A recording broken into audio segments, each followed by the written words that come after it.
E aí, meu povo, sejam bem-vindos ao canal TV Cinéfilo.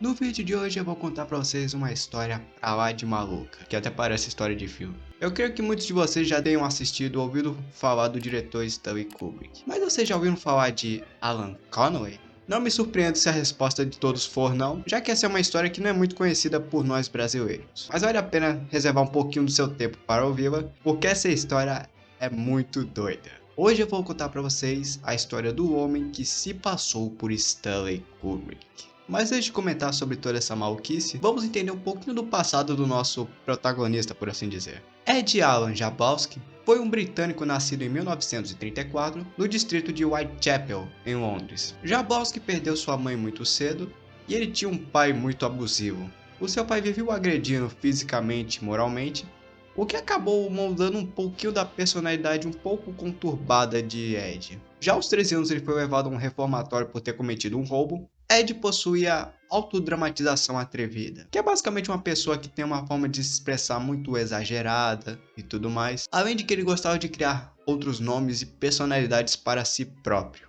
Alan Conway, o seu nome mais conhecido, foi uma dessas personalidades. E foi com essa que ele conheceu a sua esposa, com quem se casou e teve um filho. A partir de agora eu vou me referir a ele como Alan Conway, já que esse é o seu nome mais conhecido. Quando Conway formou sua família, eles se mudaram para a África do Sul na tentativa de ter uma nova vida. Só que seus negócios no país acabaram não dando muito certo e eles tiveram que voltar para a Grã-Bretanha. Mas de volta ao seu país eles conseguiram ter sorte. Eles formaram uma empresa de viagens que tinha escritórios em Harrow, Muswell Hill e West End em Londres. Mas a vida de Conway acabou por decair na década de 80, quando ele se separou da sua esposa e acabou assumindo a sua homossexualidade, trocando ela por um amante gay. O seu amante acabou adquirindo AIDS e faleceu. A empresa de Conway acabou por declarar falência e ele se entregou de vez ao alcoolismo.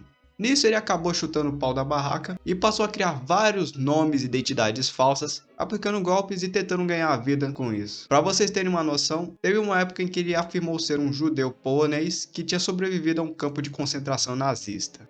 Esse era o tipo de mentirada que ele fazia. Conway tinha visto pouquíssimos filmes do diretor Stanley Kubrick, e mesmo sem saber muito sobre o diretor, no início dos anos 90, ele acabou assumindo a personalidade do próprio. Detalhe que desde o final dos anos 60, Kubrick tinha se mudado para a Inglaterra junto com sua família. Detalhe que Kubrick tinha uma barba bem exuberante.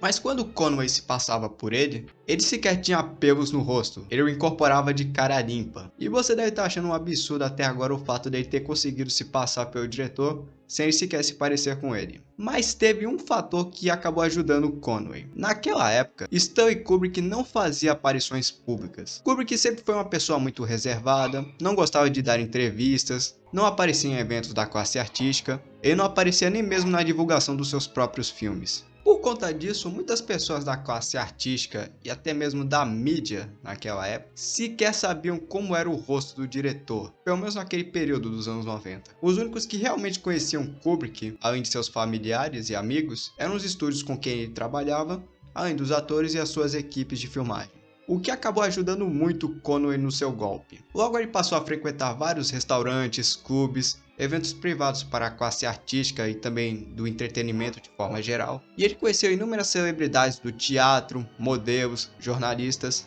e ele concedia aos mesmos entrevistas, prometia participações em futuras produções dele, e esse golpe durou muito tempo. E ele sempre conseguia frequentar os locais sem sequer pagar por sua estadia, já que ele pedia para colocar na conta dos estúdios pelos quais ele supostamente trabalhava, que iriam arcar com a conta mais tarde. Mais tarde, quando descobriram o golpe, muitas das pessoas que Conway enganou afirmavam que ele tinha um jeito bem estranho de interagir com eles se passando por Kubrick. Lembrando que Kubrick era americano, e eles afirmavam que o sotaque americano de Conway era bem esquisito e que não parecia um inglês americano comum.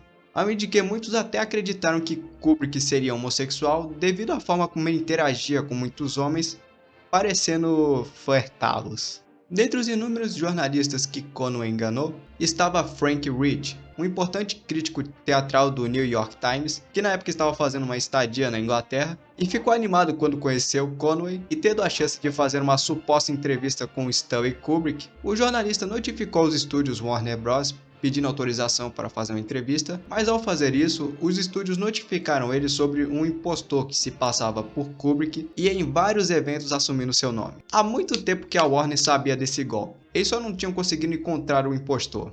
Com a ajuda de Rich e Anthony Frewen, um assistente pessoal do diretor que também estava envolvido nessa caçada, eles levaram aos jornais sobre o falso Stanley Kubrick. E o mais louco de tudo isso é que quando Kubrick soube desse golpe, ele não tomou nenhuma ação na justiça. Ele apenas achou essa história muito engraçada. E aí também afirmou que ficou um pouco assustado pelas pessoas terem realmente caído nesse golpe. Alan Conway acabou falecendo no dia 5 de dezembro de 1998 devido a um ataque cardíaco. Coincidentemente, 3 meses após o seu falecimento, Kubrick faleceu de justa causa. Como já havia dito, o fato de Conway ter conseguido enganar tantas pessoas se passando por Kubrick foi pelo fato de que Kubrick não gostava muito de aparecer publicamente e ficar somente na sua zona de conforto. E também por uma questão de vaidade das pessoas que foram enganadas, já que mesmo não sabendo se aquele era realmente Stanley Kubrick, eles ficaram muito felizes por ter a chance de poder conhecer o diretor. No ano de 2005, foi lançado o filme Totalmente Kubrick, sendo este inspirado em todas as maluquices que Conway cometeu se passando pelo diretor, que tem o roteiro de Anthony Frewen, como havia citado, que foi o assistente pessoal de Kubrick. Este é um filme de comédia, ele não conta exatamente o que Alan Conway fez se passando pelo diretor. Conway é interpretado pelo grande John Malkovich, e se liguem, porque em breve vai ter um vídeo sobre esse filme no canal. Agora comenta aqui embaixo o que você achou de toda essa maluquice que eu contei pra vocês. E esse foi o vídeo de hoje, obrigado por sua audiência, outro obrigado para quem assistiu até o final, até a próxima.